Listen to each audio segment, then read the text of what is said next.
Hi, and welcome back to our virtual consult series. In this quick virtual consult video, I'm going to go through our photo booth service as quickly as I can for you. So first I'm going to go over just our basic setup at a venue, then I'm going to go over what's included in the photo booth package, and then finally I'm going to take a quick minute and go through the online planning form that the client is responsible for filling out in regards to giving us some information about the photo booth service we're going to be doing at your event. So first of all, in terms of our actual photo booth setup, we do it as an open air design. We set up backdrop curtains, and we do have a couple color options that you can choose from, which we'll go over that in the planning form.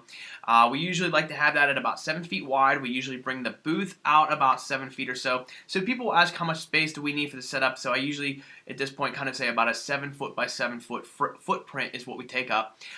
When we do have the props there, we do bring a small table to set up the props on. And now a lot of venues will provide a table. Oftentimes that's great. We'll go ahead and take advantage of it and use it, but we don't require it because we will be prepared to bring one on our own.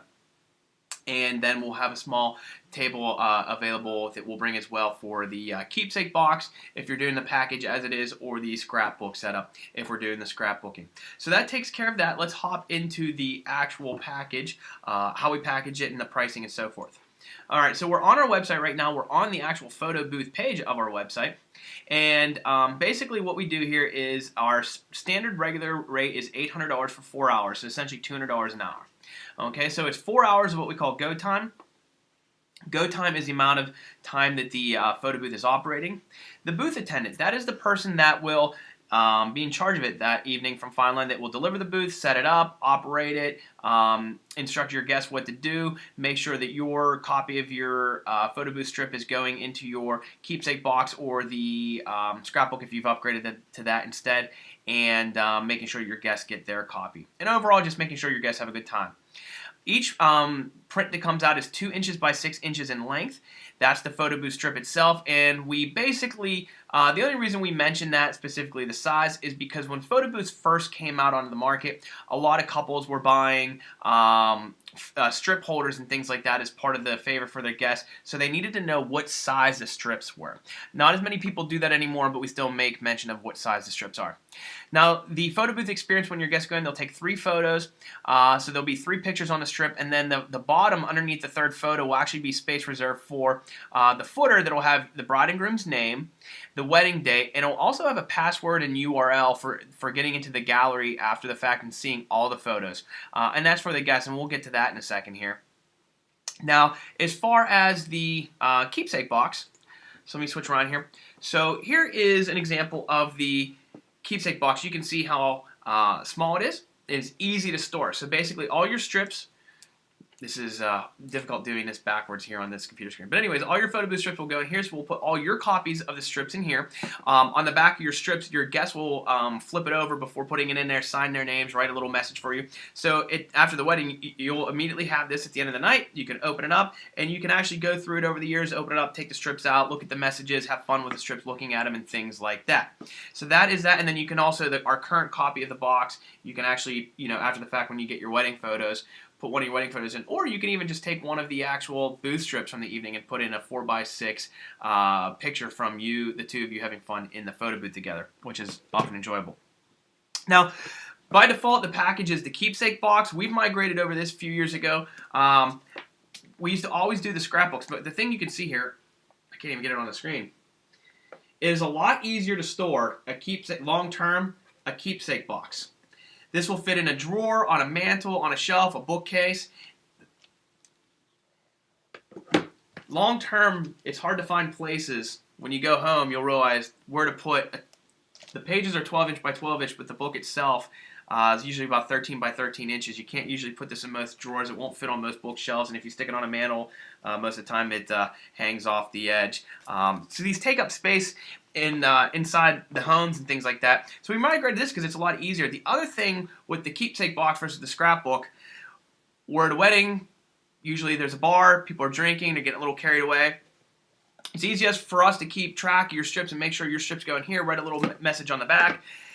But all it takes is that one guest at a wedding, even if there's only 150 guests, maybe you have a big one of 200 plus, maybe upwards of 300 guests, but it only takes one guest has maybe had a little bit too much to drink, and when they're in there signing your scrapbook, they get a little carried away and they kind of make a mess of it. And because we're not writing the messages for them, obviously we let the guests write their messages. So sometimes they can kind of slop up the scrapbooks, and that's another reason why we do the keepsake box, because then they're not really messing up. It's just they're messing up the back of their one strip, but they're not messing up kind of like the final product of everything. So let me switch back around here. So now we do include assorted props, so we bring a variety of props, hats, wigs, masks, things like that, sunglasses, so your guests have a lot of fun. Everybody gets to have a chance to do something different. The only thing we mention is that we don't bring boas anymore because a lot of venues don't like boas. Some venues specifically say you can't, if you have a photo booth, you can't have boas. They just fall apart over the course of the evening. At the end of the night, there's just feathers all over the place. It just makes a lot of mess for the venue to have to clean up. Now, so it does print out prints that night. A strip for your guests and a strip for you, but we do take all the digital files and we load them into a password-protected online gallery. So a few days after the wedding, usually Monday or Tuesday after the wedding, we will go ahead and upload all the pictures into a gallery, and for the client, we'll shoot them an email with information on how to download their files. So you do get all the digital files. We'll shoot you an email, and you can download them directly from that gallery. Your guests will also know how to access the gallery, because at the bottom of the strip, underneath the bride and groom's names and wedding date, it will have a URL and password that will guide your guests to your gallery.